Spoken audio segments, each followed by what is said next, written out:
Olá pessoal, tudo bem? Sejam bem-vindos a mais um VicoCast, o podcast da Vicofarma.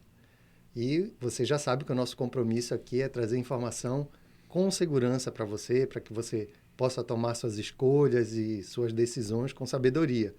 Então, aproveita, curte, comenta, compartilha. Se você vê se esse assunto for de interesse de algum amigo, de algum colega, algum familiar, encaminha para ele também. Aproveita e dá essa força aqui para a gente divulgar essas informações aqui extremamente importantes. E aí hoje a gente vai começar de uma forma diferente o nosso podcast.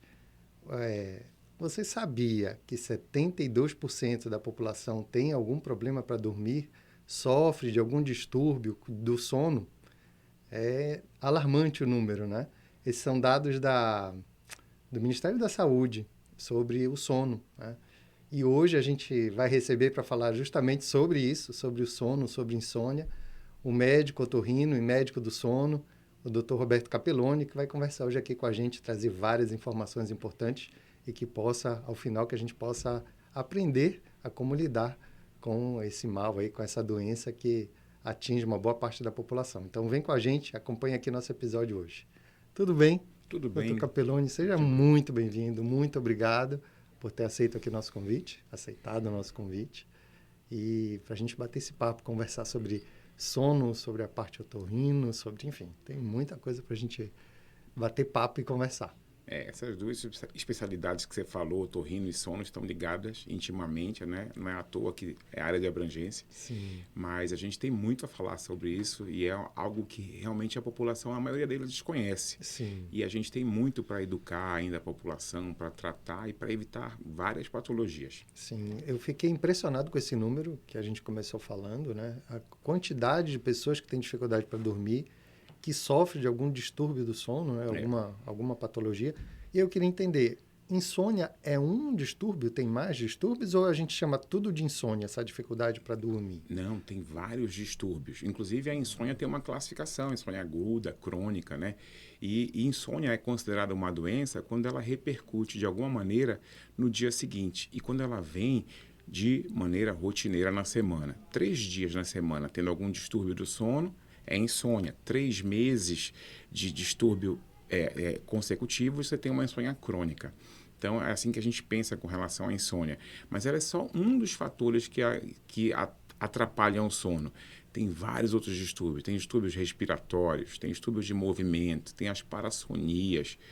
São muitos. Eita, então tem bastante coisa para a gente conversar, né? Tem bastante coisa. Então, quem dorme mal todo dia tem insônia crônica. É isso. Quem dorme mal mais de 3 vezes por semana e durante mais de 3 meses. Essa é a conta. Mas para ter insônia, se você uma noite de sono, você tem dificuldade para iniciar, dificuldade para se manter dormindo ou acorda muito precocemente, é uma insônia aguda. Pois é, isso era uma dúvida, né? Porque geralmente quando a gente fala insônia, a maioria das pessoas acredita que seja essa dificuldade inicial de dormir, né? Ah, tive uma insônia, fui dormir super tarde, começou a dormir tarde.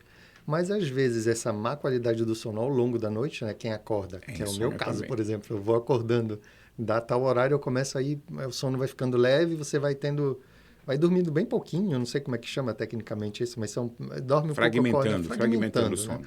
O sono. E às vezes as pessoas não ligam isso ao nome insônia, né? Isso, ou acordam muito cedo. São esses 3 tipos de insônia que a gente tem, né?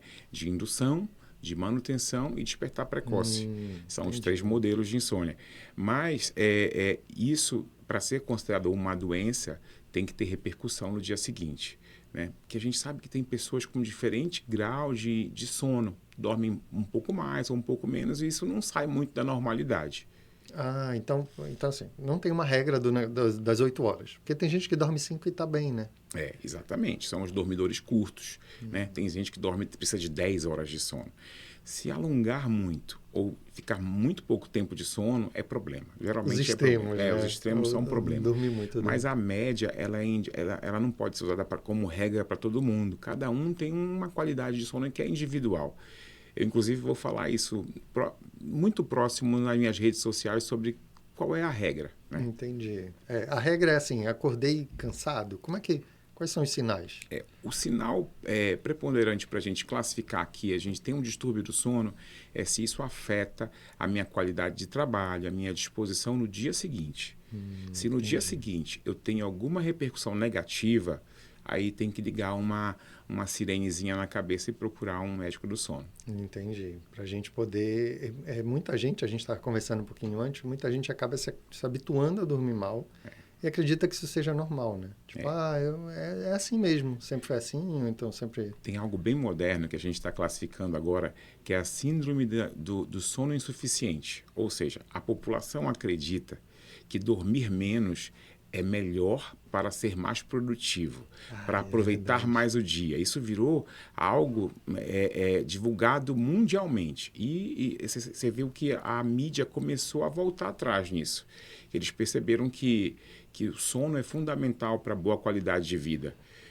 E a gente tem trabalhado muito nisso, porque ainda hoje você nota, por exemplo, algumas empresas, alguns headhunters que caçam talentos. Se alguém falar assim, não, eu durmo apenas 4 horas por dia e isso para mim é suficiente porque eu sou produtivo de madrugada, isso é horrível, é danoso para a saúde. Isso vai limitar muito a capacidade cognitiva e laboral desse indivíduo. Então, ele está se fazendo algo muito mal a longo prazo.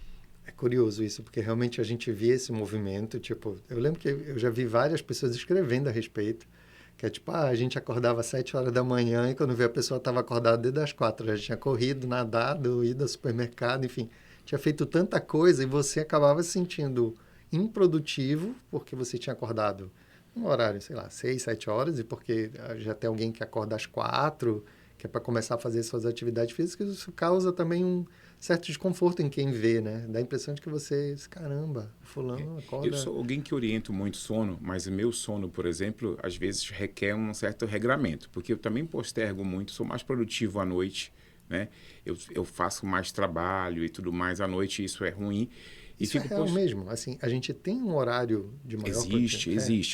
Existe um cronotipo que é próprio de cada pessoa. Então, às vezes, alguém é mais vespertino, alguém é mais matutino, e existem os extremos, o matutino extremo e o vespertino extremo. A maioria da população, 60% da população, está no intermediário. Ela não é nem matutino extremo, nem vespertino extremo.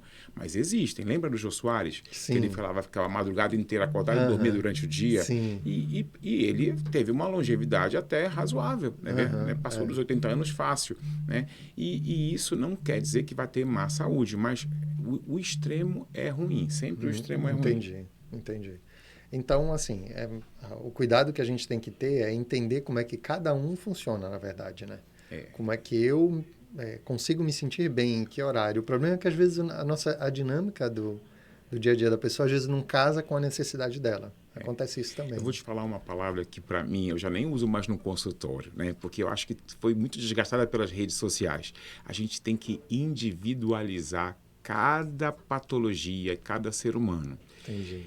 Isso está desgastado, né? Porque a gente vê essas práticas não ortodoxas da medicina surgindo aí por conta disso. Mas a gente tem literalmente que estudar cada paciente de maneira individual. Sim. Assim, eu fico pensando, por exemplo, sei lá, vamos supor que eu seja um músico e aí eu vivo da noite. Mas eu não funcione bem à noite, por exemplo. E aí eu não sei como é que eu vou... como é que junta essas coisas, né? Como é que a minha profissão... com, sei lá, com o meu hábito ou com o meu organismo, como ele funciona, como... É difícil, Tem que adaptar, na verdade, esse cronotipo, esse modelo que você já nasce meio que regrado geneticamente, à tua atividade do dia a dia. Porque se você luta contra essa maré, você vai causar um prejuízo muito grande para o teu organismo.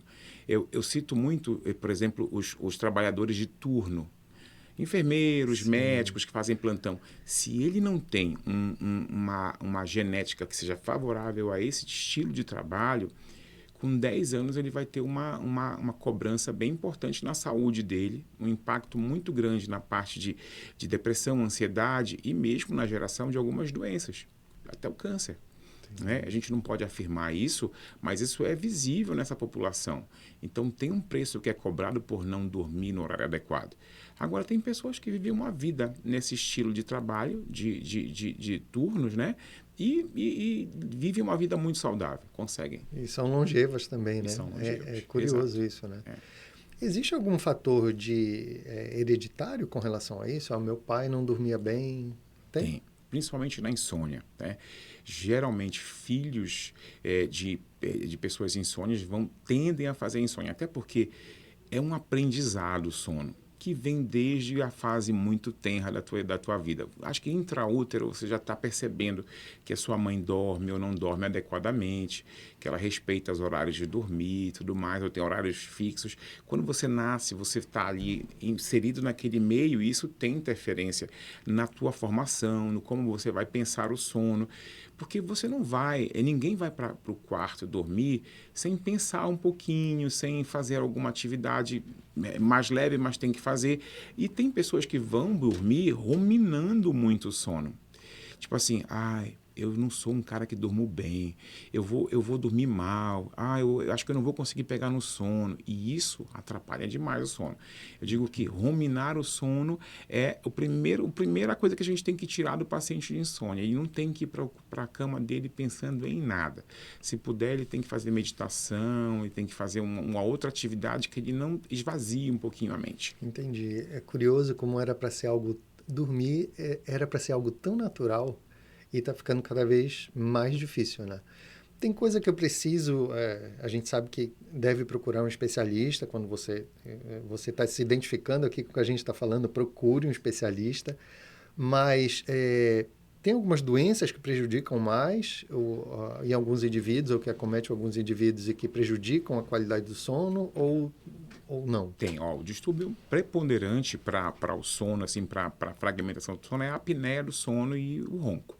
Né? Esse é o que é mais incidente. O que é a apneia do sono? A apneia do sono é a pausa respiratória por um período maior do que 10 segundos. Tá? E isso pode ser, 10 segundos é o mínimo. Né? Tem pacientes que podem ficar 1 minuto sem respirar, 1 minuto e meio. Mas a gente se dá conta, não? Não, é dormindo. E isso vai fragmentando o sono e superficializando muito o sono. Né? A apneia, ela não é sozinha um fator gerador de distúrbio. Tem a hipopneia. Só explicando o que é a apneia e a hipopneia. Sim, Hipopneia é um rebaixamento de 30% no fluxo respiratório. E a apneia, 90%. Então, pessoas que têm esses dois elementos durante a noite, em quantidade, ou seja, mais do que 5 eventos por hora, é um problema. Tá? E aí a gente tem que ver onde se encaixa, se é leve, moderado, acentuado, para poder tratar. E o tratamento tem muitas formas de tratar isso tudo, e isso vai ajudar a prevenir doenças importantes, hipertensão, diabetes, demência, né? Tudo isso gerado por noites de qualidade ruim, respirando mal. Entendi. E como é que seria um passo a passo? Por exemplo, eu estou assistindo aqui, me identifiquei, cara, eu durmo mal pra caramba. Né? Como é que funciona? Eu vou procurar o especialista, eu vou lá no consultório. Como é que eu começo a fazer esse diagnóstico? Né? Eu sei que tem alguns exames que a gente pode até comentar sobre eles para que fique bem claro para a gente como é que a gente começa a entender melhor essa parte do sono. Primeira coisa é notar se está tendo alguma dificuldade ao acordar. Se acorda cansado, com dor de cabeça, se tem um desempenho ruim, seja na vida laboral, pessoal, se está irritado, se está sonolento, né? Se tem sonolência durante o dia, se tem algum problema de relacionamento, às vezes com a esposa, né? Às vezes até na vida sexual tem mudanças importantes com relação ao sono. Então, se você está tendo algum distúrbio que está alterando o teu dia seguinte, já serve de alerta. Né? E quando você chega no profissional do sono, é uma consulta que dura no mínimo 1 hora. Né? No mínimo 1 hora. A gente conversa sobre tudo, desde o nascimento até quando chegou ali naquela consulta. E a partir daí, os exames, eles são exames complementares. O mais importante é consultar, para mapear, de fato, quais os distúrbios do sono a serem diagnosticados. Porque, às vezes, o paciente não vem com um distúrbio, ele vem com um combo. Entendi. Que aí tem que ter uma abordagem, né? E, às vezes, interdisciplinar, para poder tratar o sono do paciente.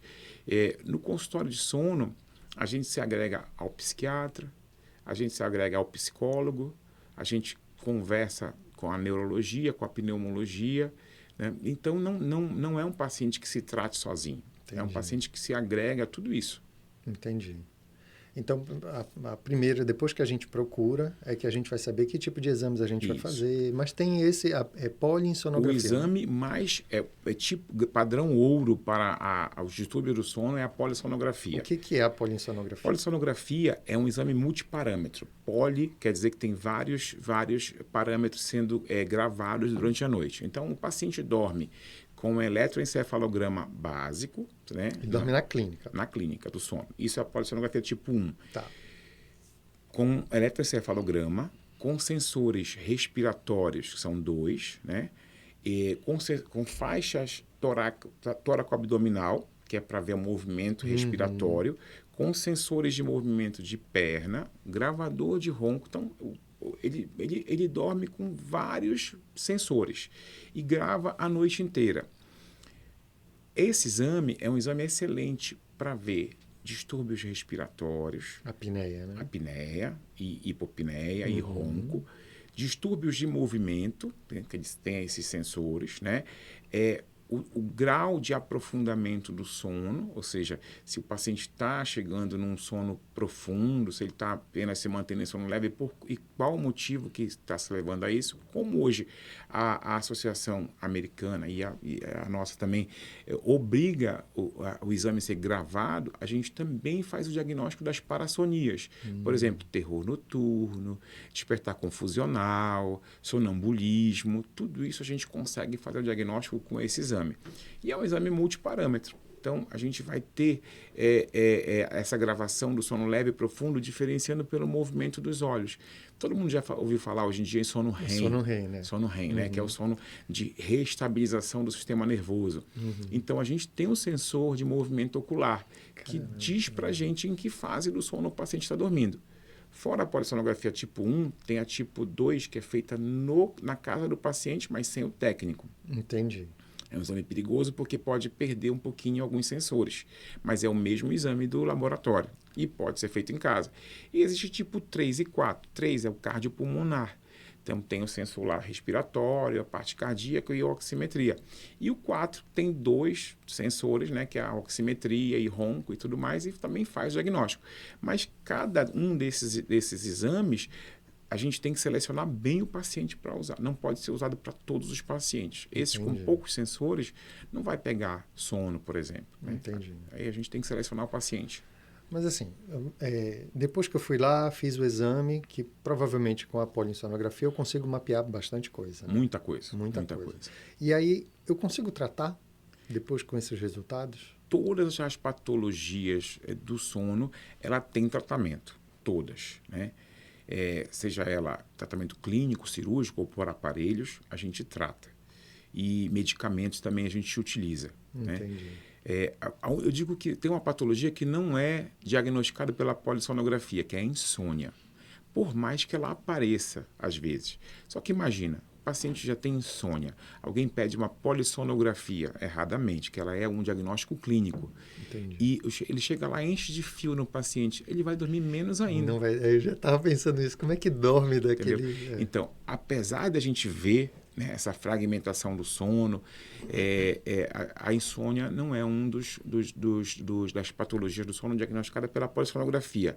Mas, modernamente, a gente já tem a COMISA, que é a associação entre insônia e o distúrbio respiratório da apneia. Entendi. Então, assim, a parte boa é que tem tratamento. A gente precisa procurar, né? Precisa procurar ajuda. Tem, às vezes, alguns pacientes que estão mais relacionados à dificuldade, às vezes, de dormir, quando a gente conversa. Na hora que eu vou dormir é que começam a vir as preocupações. Né? Então, só lembra do que ela tem que fazer no dia seguinte, ela lembra dos problemas, ela lembra da dificuldade do dia, por exemplo. Isso está mais relacionado a um tratamento terapêutico, psicológico, né? de terapia, ou tem algum exercício que a pessoa possa fazer para que ela consiga liberar aqueles pensamentos ali que muitas vezes causam essa insônia, essa específica, que é o começar a dormir, né? O comecinho do sono. Tem alguma coisa que a gente, alguma atividade, algum exercício, algo que a gente possa fazer para melhorar? Sabe qual é o maior vilão do nosso sono nos últimos tempos? A vida moderna. Entendi. As telas, os aparelhos com luminosidade. Esse é o maior vilão do sono. Se a gente tiver que eleger um vilão, esse é o vilão. As telas. As pessoas perderam a noção de que elas devem deixar o trabalho para dentro do trabalho e a sua casa, o seu lar, é para convívio familiar e para o seu sono, né? E as pessoas, às vezes, levam o trabalho para cima da cama, né? E a cama vira um local de trabalho, né? Tem a tela da televisão, tem o tablet, tem o computador, eu faço minha agenda inteira, aí eu começo a resolver alguns problemas, eu adianto algumas coisas do dia seguinte, eu me programo para falar com a minha secretária do lar, eu faço todo um roteiro. Quando eu me dou conta, já passou da meia-noite, eu não dormi, eu hiperestimulei a minha retina e a minha melatonina endógena foi embora. Não tenho mais. Entendi. Né? E aí, você, como a gente fala que quem dormia certo era aquele povo lá do interior, que anoitecia, ele já se preparava, ligava uma fogueirinha ali só para esquentar o ambiente e tudo mais, e já começava a se preparar para dormir, tipo 7 da noite, estava já indo para a cama. Né? Esse é o correto. A gente começa a produzir melatonina quando escurece. E a gente precisa aproveitar. E essas pessoas que não aproveitam a indução do sono feita pela melatonina que a gente produz, elas estão perdendo uma grande chance de dormir com qualidade. Por isso que muitas pessoas a gente vai fazer a reposição dessa melatonina com medicamento. Entendi, né? Entendi. Como suplemento. Hoje em dia que não é mais medicamento. Né? Já é suplemento, só que as doses que eles vendem sem prescrição são bem baixinhas. São né? baixas. Acho que estão isentas de prescrição. Sim. E aí eu fico pensando, por exemplo, essas pessoas que têm essa atividade noturna, que têm esses hábitos, elas precisam mudar o hábito, porque senão a gente não vai corrigir, né? Para corrigir isso é a orientação. Primeiro, a orientação na consulta, a higiene do sono. Né? Entendi. E depois, de fato, mudar essas rotinas, incorporar coisas boas, né? Incorporar a meditação, incorporar a psicoterapia, que pode ajudar também nessa questão do sono, o mindfulness, que é uma forma de meditação também, que é fantástico. Eu falo para os meus pacientes, olha, medicamento para insônia é nível B de evidência científica. Entendi. Terapia cognitivo-comportamental e mindfulness é A, é nível A. Então, funciona. Então, você organizar a tua vida e desacelerar, funciona. Entendi. Antes de você fazer o uso de medicamentos. Né? Sim. Eu nunca inicio. Eu recebo muitos pacientes que já fazem, já estão polimedicados, né? Que é aquela quantidade enorme. E eu procuro limpar a quantidade de medicamentos que é possível, porque às vezes tem outros fatores associados, psiquiátricos e tudo mais, mas eu procuro limpar para poder dar... o uso da monodroga é melhor do que muitos medicamentos, né? Sim. E alguns medicamentos são prejudiciais mesmo, inclusive para o cérebro, né? Os benzodiazepínicos, o próprio Zolpidem, né? Que é uma droga muito utilizada, tem que ter cuidado, né? As pessoas às vezes querem apagar, né? Literalmente, desligar e ninguém dorme assim, né? Quem é que dorme assim? Pô, dormir e apaga. Ninguém dorme desse jeito. Sim. A gente dorme com uma indução do sono que é gostosa, que é lenta, que leva um tempo até ela se efetivar, né? Eu digo que só conheço uma pessoa que dorme assim, que eu estou conversando com ela, ela apaga, minha esposa. Eu não sei como é que é essa melatonina dela, que eu estou conversando, eu falo assim, e aí, a gente vai fazer tal coisa, ela já não responde mais. É impressionante. E eu fico com inveja disso. Mas eu conheço também algumas pessoas assim, são raras, mas eu conheço também. Gente que desliga, né? Desliga. É impressionante. Né? Mas esse não é o sono real. Esse não é o sono de todo mundo. Não é o comum, né? A gente tem que ensinar, de fato, a dormir com qualidade e com a paciência que tem que ter para a chegada da indução do sono.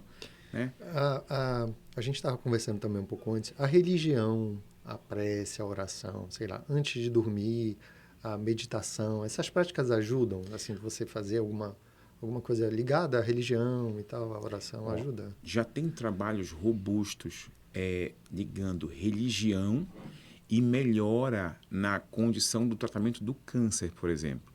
Gente, Maravilha. Se melhora até o tratamento do câncer, o sono, então, vai ser um beneficiado assim em grande monta. Porque eu acho assim, que seja qualquer fé, né? Se você tem uma fé e você faz uma oração, você meio que desliga um pouquinho dos teus problemas, você desliga um pouquinho o seu cérebro de você mesmo, e às vezes você está rezando por outra pessoa, você está orando por um grupo, está em meio a uma comunidade, e de uma forma natural você cria isso como rotina. E não existe coisa mais benéfica para o sono do que rotina. Entendi. Rotina. A gente precisa criar, né, uma rotina. Hora de deitar, hora de acordar. Exato. Rotina. E eu acho que provavelmente essa modernidade que está atrapalha, mas assim, não tem como voltar, né? Eu não vejo como... A gente tem não, a gente precisa voltar, mas assim, tem coisa que a gente não consegue voltar pelo estilo de vida que a gente hoje tem dentro da cidade, pelos compromissos, por um monte de coisa, mas eu acho que moldar melhor esse nosso dia a dia, né? Que é a questão da tela, porque a gente fala muito, mas às vezes é criar a consciência que a gente precisa, porque a gente não tem que fazer higiene da tela. E quando a gente está lá até 11, meia-noite... Sabe que um dia desse eu estava em casa, foi bem engraçado, porque eu não acompanho, mas também não critico quem acompanha, porque eu acho que a minha casa tem muita liberdade. Minhas filhas podem ver e fazer tudo o que elas acharem direitinho, basta ter o julgamento do que é bom ou ruim para a vida delas. E elas acompanham o Big Brother, né? Acompanharam esse Big Brother aí. E eu não acompanhei, mas um dia estou na sala sentado e acompanhei. Tá, o programa teve uma duração assim, de 1 hora, acabou. Passado uma semana, nós fomos assistir um outro dia da semana esse mesmo programa, né? E a gente comenta sobre cada uma das pessoas que está ali e tudo mais. Acabou quase 00:30 o programa.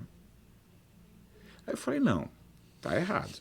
Isso está completamente errado. Porque assim, como é que você pode ter rotina acompanhando um programa que não tem hora para iniciar e para acabar? Sim. Né? Então, aí eu falei para elas, olha, eu acho bom vocês colocarem um despertador, porque chega uma hora, mas pai, esse dia que demora mais é o dia mais empolgante. Aí eu falei, mas coloquem um horário para dormir, porque senão vocês vão se prejudicar. A gente vê, isso é muito comentado entre as pessoas, que essa questão da religião é quem acorda às 3 horas da manhã. Tem um monte de mito na internet, um monte disso. Aí tem gente que diz que é sei lá, teses de que é o espírito que está procurando não sei o quê, teses de que a gente é que levanta para... Tem um monte de coisa aí, justamente a gente tenta trazer informação aqui mais segura, porque tem muita informação solta por aí, né? Assim, que as pessoas vão lá, verbalizam qualquer coisa e... O que acontece? Tem alguma explicação essa questão do horário? Porque muita gente acorda às 3 da manhã. Então, tem alguma explicação? É algum ciclo pequeno, um pequeno ciclo de... O que acontece? Deixa eu te falar uma coisa importante. Tem até o Frei Gilson aí, que às 4 da manhã tem o texto dele, né? De fato, a gente tem uma diferença grande entre o início da noite e o final da noite. No início da noite, a tendência é que a gente tenha mais sono profundo. Logo no começo. N3, logo no começo. E a tendência da gente em ter sono REM é mais para o final, no início da manhã. Por isso que a gente lembra muito dos sonhos que acontecem logo antes da gente acordar. Entendi, né? Eles são mais frequentes quando a gente vai acordar. Por isso que a gente lembra. Mas eu discordo um pouco. Existe uma teoria de sono essencial e sono não essencial, né? Eu discordo um pouquinho disso, viu? Eu acho que todos os dois são muito essenciais, né? Tanto o sono profundo quanto o sono REM. O sono profundo para melhorar a performance muscular, a regeneração muscular, né? Tem uma atuação grande em hormônio do crescimento que só cicla nesse N3, né? E o sono REM é para a questão cognitiva. A gente precisa resetar. Imagina, nós temos um hard disk no cérebro que tem uma capacidade limitada. A gente não é ilimitado, né? E a gente precisa... O sono do sono REM e esses sonhos, ele exatamente faz isso. Ele faz com que dá uma zipada em tudo que a gente aprende durante o dia e guarda apenas o essencial. Entendeu? E por isso que a gente precisa desse sono também. Mas é um sono que é mais leve, a segunda metade do sono. Tem essa tendência, entendeu? Mas é fundamental que a gente tenha, né? Porque como é que o cérebro vai funcionar no dia seguinte? Eu sinto, né? Na verdade, acho que todo mundo que dorme, quando você dorme mal, né? Você no outro dia sente dificuldade cognitiva, você não fala tão bem, não se expressa tão bem. é um cansaço muito grande, né? Eu Então, gosto você muito do fica Frei mais... Gilson, mas não consigo acompanhar ele 4 da Às manhã. 4 da manhã, Eu né? vejo algumas coisas dele depois, É. porque 4 da manhã é um horário muito bom de sono para mim. E aí tem gente que acorda e vai correr, né? Sim, essa pessoa é capaz de vestir uma roupa, matar alguém e voltar para casa para tomar café. Eu falo que a atividade física de madrugada eu também não consigo fazer. Não consigo. Meu horário começa a funcionar bem a partir das 9 da manhã. Essas pessoas, eu não sei se elas dormem mais cedo também, né? Eu não sei se elas começam a dormir 9 horas, 8h30, né? Por Geralmente aí. tem um sono mais cedo, sim. Tem um adiantamento de fase de sono. Com certeza deve ter. Porque tem que efetivamente ter um período de sono mínimo, né? Tem uma dúvida também que é bem comum, que as pessoas falam, eu acordei à noite para ir fazer xixi. E, na verdade, a gente não acorda para fazer xixi, não é isso? A gente faz xixi porque a gente está acordado. A gente tende a fazer mais xixi se tiver um sono superficial. Porque a gente tem um hormônio que cicla à noite, que é o hormônio antidiurético. Ele diminui a necessidade de ir ao banheiro, né? Mas se tem os pacientes que têm apneia, que fragmentam demais o sono, vão 3, 4 vezes à noite para fazer xixi. Então, o rim está funcionando no regime do dia. Como se estivesse acordado. Como se estivesse acordado. E se você tem um sono profundo, não, isso não ocorre, porque a gente tem esse hormônio que inibe, né? Então, de fato, se está muito superficial o sono, você acorda muito mais, fragmenta muito mais a sua noite de sono. E, às vezes, nem só por questões do sono, pode ser por patologias próprias da próstata. E já tem uma relação entre patologias de próstata e sono. Então, é importante que esse paciente da próstata também verifique o sono. Acho que se a gente for pensar, acho que tudo deve estar ligado com sono, né? É impressionante. Quando você dorme, você oxigena as células do sangue. Quando você tem apneia, essa oxigenação baixa. Imagina você levando um sangue com baixa oxigenação para todo o teu corpo. Sim, é impressionante. E a gente também tem muita informação com relação a mitos, né? Ou sensibilidades, ou várias coisas com relação a algumas substâncias, ou com alguns hábitos. E aí, se a gente puder esclarecendo, eu vou lhe perguntando, a gente vai esclarecendo se tem relação ou não. Estamos aqui para responder isso. Então, vamos lá. Primeiro, café. Interfere ou não no sono? O café é um estimulante. A cafeína é um estimulante, né? E é um estimulante que para algumas pessoas é potentíssimo. Para outras, nem tanto. Isso depende de receptores. Isso depende de genética. Entendi. Entendeu? Eu acabei de orientar uma entrevista sobre café, acho que vai ter o dia do café, muito breve, aí não sei. E o café, culturalmente, ele é valorizado em alguns lugares. Então, você não pode chegar para um paciente lá do sul de Minas e dizer para ele não tomar café. Tomar café para ele é cultural. Sim. Ele vai se envolver com a comunidade dele, ele vai ter uma relação ali que vem dos antepassados. Então, eu não posso chegar para ele, não tome mais café. Mas o excesso, como em tudo, é prejudicial. Então, o que a gente orienta com relação ao café? Ele é prejudicial se tomado em grande quantidade, se tomado após as 6 horas da tarde, né? E se a sua genética, ela trabalha desfavoravelmente em relação ao café. Se ele te estimula muito, melhor que você não use. Eu vou falar isso aqui, eu acho que não deveria até ser editado, mas eu tomo café à noite. Eu tomo café à noite. Entendi. E não tenho problema de insônia. Mas tem gente que toma antes de dormir, assim, toma a xícara e vai dormir. Eu fui criado com a minha mãe tomando café com leite às 6 da tarde, entendeu? Às vezes a gente jantava tomando café com leite. Entendi. Então eu não posso desvalorizar tudo isso que eu vivi e que é cultural na minha família em função de ser um estimulante. Mas algumas pessoas precisam evitar, porque vai de fato muita sensibilidade, cortar a possibilidade de um sono com qualidade. E aí a gente pode fazer, de repente, o uso dele só pela parte da manhã. Pela parte da manhã, exato. Para não ficar sem, né? Eu fico muito triste com quem não pode tomar café. Você também, né? Eu tomo só de manhã. Tipo, eu tento tomar até o horário do almoço, e já daí da tarde para frente eu já não tomo mais, para evitar qualquer tipo de sensibilidade. E eu já tenho dificuldade para dormir, então eu evito essa estimulação. Entendi. Bebida alcoólica. Ajuda, atrapalha?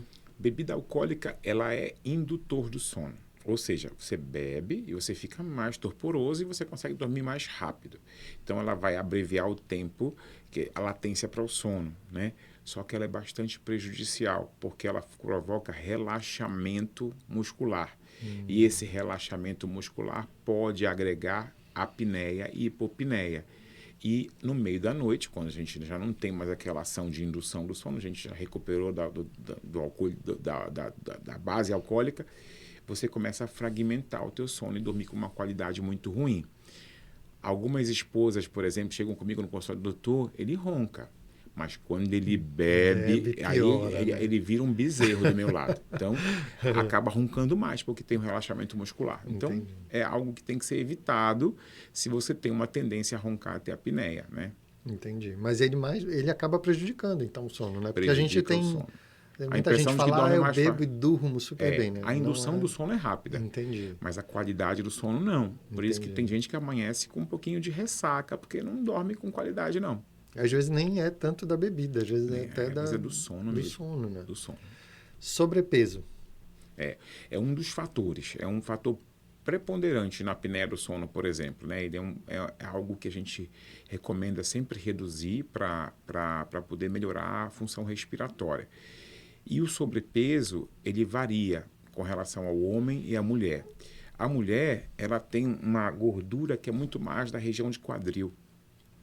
E o homem é distribuído por todo o corpo. Então, dos 0 aos 45 anos do homem, ele tem uma tendência a fazer mais apneia do que a mulher, por conta dessa distribuição de gordura, com relação à gordura. A mulher, depois da menopausa, que ela perde a proteção dos hormônios, a distribuição de gordura começa a ganhar corpo aqui nessa região mais superior, aí ela começa a ter a mesma quantidade de apneia do que o homem. Essa proporção no início ela é de 1 para 3 entre o homem e a mulher. E depois iguala. A mulher perde a proteção e começa a roncar e ter apneia que nem o homem. É porque geralmente a gente associa mais o ronco ao homem mesmo, as mulheres roncam menos. Né? Mas depois da menopausa, isso aí está tá bem igual. Interessantíssimo, não sabia.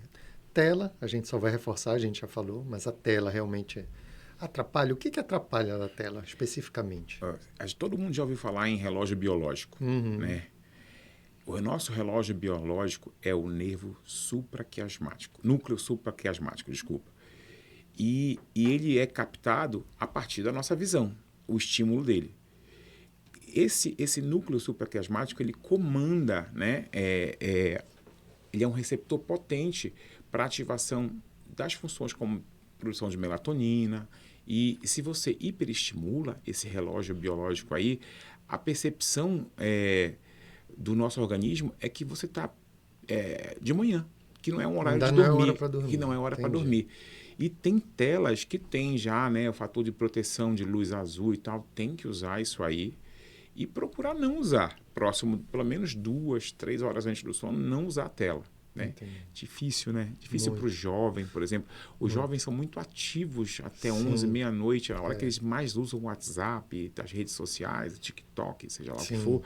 É muito difícil. E eu educo muito. Jovem é uma barreira importante dentro do consultório, porque basicamente é a educação, né? E às vezes eles não estão muito propensos a mudar os hábitos. E isso a tela é realmente um dos vilões. Talvez seja um dos mais importantes, né? Atualmente. Medicamentos, tem alguma coisa que pode tirar ou não o sono? Tem alguns medicamentos que contêm cafeína. Por exemplo, relaxante, alguns têm cafeína, né? Medicamento que as pessoas usam para dor de cabeça, por exemplo, vou falar um nome comercial, Neosaldina. Tem cafeína, né? E tem vários medicamentos com cafeína para dor. Esses têm que ser evitados, né? Principalmente para quem tem algum distúrbio do sono. Eu digo assim que os medicamentos próprios para o sono também, às vezes, não casam bem com alguns tipos de paciente. E aí podem interferir. Eu tenho casos no consultório, por exemplo, pacientes que tratam depressão e ansiedade. E por conta disso, fazem alguns medicamentos que têm uma propensão a induzir ao sono. E durante a noite faz mais apneia, sem superficializar o sono, que é danoso, né? e fica a noite inteira não acordando com aquela apneia, com aquela carga hipóxica grande. Entendi. Então, às vezes, a gente tem que mudar um pouquinho o medicamento próprio para o sono. Entendi. Alimentação, porque tem gente que, por exemplo, sei lá, eu vou jantar 9 horas, e aí quando se alimenta e está com o estômago muito cheio, atrapalha ou não o sono? Atrapalha, porque a gente precisa de uma carga de circulação no sangue, né? É importante no cérebro durante a noite, durante o sono. Quando você faz uma alimentação muito copiosa, esse volume de sangue fica um pouquinho mais ativo na região do estômago para poder processar todo esse alimento. Entendi. Então, o ideal é que você coma algo leve à noite, né? E dê preferência para alimentos que sejam ricos em triptofano, né? Por exemplo, banana, aveia, né? São alimentos que vão agregar bem-estar, vão ajudar na tua indução do sono, né? E isso é o ideal, você fazer uma alimentação leve e procurar esses alimentos que vão ser reconfortantes para a noite. Entendi. Se tiver que jantar, fazer uma janta um pouco mais cedo, para dar tempo de até o horário. Eu sou uma pessoa que janta, então o nosso jantar em casa não passa das 7 horas. Entendi. Né? Que aí quando já, sei lá, 9, 10 já está... Eu gostaria de dormir esse horário, mas eu não consigo. Acaba não dormindo, entendi. Porque eu produzo muito à noite e tal, eu fico no computador. Entendi. Mas acorda bem no dia seguinte. Acorda bem, acorda bem. Eu sou um dormidor curto. Nunca fui dormir muito um tempo grande na cama. Óbvio, quando eu tenho mais tempo, eu faço isso de maneira errada, inclusive. Porque você não deve ficar final de semana recuperando o que você perdeu durante a semana. Não existe isso. Já ia lhe perguntar. O sono recupera? Existe esse, vou dormir o sábado inteiro, domingo. Recupera? Não recupera. É que nem um videogame, né? Que você passar por uma fase e não ganhar todos os bônus, você já perdeu. Não volta mais. Entendi. Não volta mais. Outra questão também que o pessoal fala muito, é ou o cochilo, a sesta ali, após o almoço, ou aquele cochilinho de tarde, no final de semana. Sábado à tarde, então domingo à tarde eu durmo. Atrapalha ou não o sono da noite? Não atrapalha se você tiver o hábito de fazer essa sesta. A sesta, ela não pode se exceder a mais de 1 hora. Ele tem que ter em torno de 30 a 40 minutos. Entendi. Né? Se você não consegue despertar com esse tempo, coloca um despertador para te acordar com esse tempo. Porque senão ela vai roubar sono da noite. Isso acontece. Se você culturalmente já faz a sesta, é fundamental que você mantenha essa rotina. Porque a gente sabe que os estudos mostram que as pessoas ficam mais ativas e melhor cognitivamente depois que tiram a sesta. Eu sou uma pessoa que tiro sesta. Eu adoro. Eu fico irritado à tarde se eu não tirar.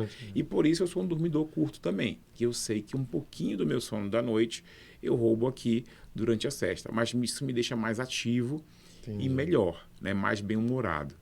E tem algumas empresas que já fazem isso, né? Ampliaram um pouquinho o horário de intervalo dos seus funcionários para que eles possam se alimentar, tirar uma sesta, tudo mais. E isso é bastante benéfico. Empresas muito potentes, assim, Google, entendeu? Bem potentes no mundo e estão fazendo isso para melhorar o desempenho. E se for o sono mesmo? Sei lá, tem gente que no domingo eu vou dormir de 3 às 6, por exemplo, umas 3 horas de sono. Vai impactar o sono da noite. À tarde. Vai. Não tem recuperação, né? Não existe isso de recuperar no final de semana. A rotina de sono é para todos os dias. Mas, culturalmente, a gente sempre vai dormir um pouco mais, né? Ou ainda ficar mais tempo acordado, porque vai uma festa, uma balada, alguma coisa assim. E meio que desarranja um pouquinho o sono durante a semana. Por isso que toda segunda-feira é um problema em qualquer lugar, né? Eu tenho um amigo que ele é da construção civil, ele fala que segunda-feira é o dia das faltas. Sim. Na construção civil, que ninguém vem, que o povo foi pro carnaval, foi pra festa, pra balada, né, pro samba das mangueiras. E por que no domingo, né? Isso. E aí não vai trabalhar. Então, o absenteísmo é muito grande nessa segunda-feira, mas porque as pessoas desregulam o sono durante o final de semana, quando elas deveriam manter, né? Mas tem alguma forma de eu recuperar, por exemplo, dormir mal de ontem para hoje? Existe uma recuperação ou não? O que eu posso fazer é voltar para a minha rotina para eu... Volta para a tua rotina, mas sabendo que o sono vai ter uma indução muito maior no dia seguinte que você dormiu mal. Então, é natural que o teu organismo te cobre. O débito de sono é sempre cobrado na noite seguinte, né? E não necessariamente vai ser um sono melhor, mas você vai conseguir dormir mais fácil, mais rápido. As pessoas que tendem a ficar acordadas por ansiedade, a partir do momento que elas resolvem a questão da ansiedade, elas tendem a dormir melhor, porque é uma cobrança própria do nosso organismo. Nosso organismo precisa desse sono. Se vai ser melhor ou pior, aí a gente não pode afirmar. Entendi.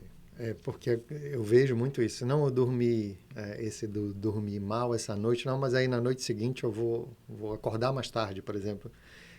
Eu não sei se é impressão minha, por exemplo, eu não comando o meu sono. Ninguém comanda. Até porque às vezes eu tenho a impressão de que as pessoas comandam assim, vou acordar meio-dia amanhã. E parece que acordam meio-dia. Tipo, eu não consigo, eu simplesmente desperto. Eu desperto. Eu não sei explicar. Essas pessoas podem ser de outro planeta, né? Porque assim, a gente não coordena mesmo, não. A hora que a gente existe uma diferença de temperatura corpórea para a indução do sono e para acordar, para despertar. E isso é fisiológico, né? Se seu organismo percebe isso, você vai despertar, né? E tem gente que de uma maneira cultural já se programou para esses sonos mais longos e tal, e consegue com treinamento fazer isso. Mas eu não acredito que isso seja melhor ou pior. Não consigo nem julgar, mas eu acho que não é melhor. Entendi. Eu vejo porque, por exemplo, no final de semana, eu acordo no mesmo dia da semana. Eu não acordo mais tarde, eu nem consigo ficar, assim, eu não consigo dizer, olha, eu vou dormir até as 9. Não adianta, o horário que eu sempre acordo, eu acordo, né? O olho começa a abrir e tal, e eu fico desperto, e aí não gosto de estar deitado, eu levanto logo. Então, às vezes eu vejo gente que diz assim, não, hoje é domingo, eu vou dormir até 11 horas, por exemplo. E fica, não sei se está dormindo, mas fica deitada até 11 horas. Então, por isso que a pessoa consegue controlar e dizer, olha, eu vou dormir mais. Ou então ela acorda e depois dorme de novo. É involuntário. Eu tenho até acabei de gravar um vídeo falando sobre um nutricionista famoso das celebridades aí. E ele fala sobre sono. Mas ele fala algo tão absurdo sobre sono que ele fala assim, não, o sono tem 3 fases que são REM, não REM, que é N1, N2, N3, e tem o REM, mas os ciclos são de 90 minutos. E se você acordar numa fase leve do sono, você vai acordar mal, você tem que acordar numa fase profunda do sono. Como é que eu vou fazer isso? Sim. Como é que isso se coordena isso? Sim. Não dá. Aí ele ainda insiste, fala assim, faz o seguinte, se você dormiu tal hora, tente acordar às 5h30, mas se você não tiver ainda, durma mais 90 minutos, que é um ciclo de sono. Como é que faz isso? Eu queria entender como é que é esse treinamento. Mas existe esse ciclo de 90? Existe um ciclo de 90, que vão se sucedendo durante a noite. São 5 a 6 ciclos durante a noite. Entendi. Mas eles aparecem de uma maneira completamente involuntária. A gente divide o sono da noite em ciclos de uma maneira didática. Entendi. Não é algo que a gente pode afirmar que vai se repetir durante a noite. Entendi. É didático. Então, ninguém coordena isso, nem treina isso. A não ser que se crie lá uma academia de sono para poder ensinar alguém a dormir e acordar numa fase profunda do sono. Entendi. Sabe que eu há um tempo atrás estava ficando viciado em olhar nos relógios, né? Tipo, eu acordava, a primeira coisa que eu fazia era carregava a informação no celular para ver como tinha sido o meu sono, para ver se como eu estava acordando, batia com o que estava aqui. Nunca batia nada com nada. Assim, o tempo que ele dizia que eu estava na fase REM, com o tempo de sono leve, ele faz algumas separações, né? Sim. Esses aplicativos. E tem uns que são mais elaborados que dizem se você roncou, se acordou. O wearables, né? Esses dispositivos, esses aplicativos, eles não têm ainda validação científica, né? Mas eu advogo que são coisas muito importantes para o diagnóstico do sono, porque eles dão, às vezes, algumas chamadas de atenção na qualidade do sono, na gravação do ronco, por exemplo, eles já têm, né, alguma sensibilidade. Então, eles já te dão alguma informação que a gente não tinha. Só tem um problema, tem pessoas já com insônia por conta desses aplicativos. acordam de madrugada para ver como é que foi o seu sono. Sim. Eu falei um dia para um colega no Congresso do Sono que eu tinha saudade quando o nosso grande vilão era a luzinha do rádio relógio que ficava em cima da cabeceira da cama, né? Era tão, né, tão discreta, aquela luzinha vermelha ali e tudo mais, que isso aí quase não impactava no sono da gente. Agora as pessoas dormem com o relógio digital, com o celular bem próximo deles, né? É capaz até se tivesse alguma coisa para colocar na cabeça para fazer, colocava, né? Então isso acaba virou dando uma ansiedade nas pessoas de saber como é que está a qualidade do sono. E a gente tem que ter um certo grau de distanciamento para esse julgamento, porque não tem validação científica ainda, né? Eles ainda falham bastante. Tá? Eu vejo que é bem... ainda falha. Ele talvez dê uma ideia, né? Mas ainda não é dá uma ideia. Até porque, como ele não tem hoje em dia sensor de sono, ele tem sensor de movimento, sensor até de pulso, né? Pulso. Para ver oximetria e tudo mais. Mas sono é eletrodo na cabeça, né? Sim. Então, só esses 6 sensores é que vão responder como é que é a qualidade do sono. Ele infere qualidade porque você ali tem menos movimento que numa outra fase do sono. Entendi. Aí ele diz que tem qualidade semelhante ao sono REM, por exemplo. Né? Eu não sei se procede essa questão da luz, tem que estar totalmente escuro. Procede? De preferência. E a luz que vai te deixar mais calmo para dormir é a luz quente, né? É a luz mais próxima do laranja. Entendeu? Então, essa luz azul, essa luz de luz fria, que a gente chama, ela tem que ser evitada à noite. Entendi. Então, e tentar deixar o quarto mais escuro possível também. Né? Dentre os pilares da higiene do sono, é a preparação do ambiente de sono. A luminosidade tem que ser muito baixa. Entendi. Perfeito. Bem, a gente está chegando já no final do nosso podcast. Infelizmente, porque é um assunto extremamente, eu acho que interessante para muita gente. Para mim, então, eu vou assistir depois, né, com calma. Sim. E porque eu acho que é um problema que a gente precisa parar de deixar de lado, porque a gente acha que é assim mesmo, e cuidar e procurar um profissional, né, para ter mais qualidade de vida. E eu queria saber se tem alguma mensagem final que eu gostaria de deixar para a gente, para quem está nos vendo, nos ouvindo. Deixar alguma mensagem, algum recado, alguma coisa assim, pode ficar à vontade.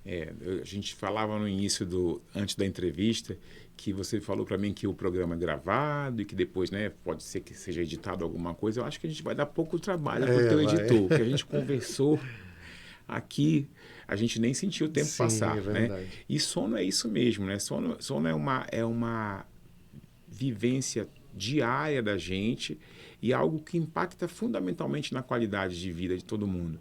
E a gente se identifica com isso, se identifica com essa questão do sono porque todo mundo sofre em algum momento com uma patologia ou um problema do sono, né? E isso precisa ser partilhado, que quando de fato alguma coisa vai mal na sua vida, seja ela um aspecto do cansaço, depressão, ansiedade ou alguma patologia, hipertensão, diabetes, AVC, infarto, demência, tudo isso pode ter sido impactado por uma qualidade de sono ruim. Entendi. E precisa ser estudada, a gente precisa procurar um profissional que possa verificar se tem ou não alguma patologia. A medicina do sono transita por todas as áreas da medicina. Eu era otorrino, eu nem era mais médico, eu era só otorrino, e aí virei médico de novo quando eu virei médico do sono. Entendi. Que a gente estuda tudo, a gente tem que voltar a estudar tudo. Né? Visão integral, né? É uma visão integral, exato. E aí o paciente volta a ser um todo, ele não é mais ouvido, nariz e garganta, ele é um paciente total. Então, é isso, a saúde e o bem-estar é um tripé, né? Boa alimentação, tá certo? Exercício físico e uma boa qualidade de sono. Então, se você não tem uma boa qualidade de sono, você precisa procurar um médico do sono. Olha, muito obrigado mais uma vez. Pessoal, a gente vai ficando por aqui. Gostaria muito de agradecer você pela audiência, por estar nos vendo, nos ouvindo. Não esquece de curtir, comentar, compartilhar. Os dados do Dr. Capelloni vão ficar aqui embaixo no vídeo. E se você se identificou aí com a conversa, você pode também procurá-lo, né, fazer uma consulta, melhorar a sua qualidade do sono, porque a parte boa é que tem tratamento. Muito obrigado, até o próximo episódio. Tchau!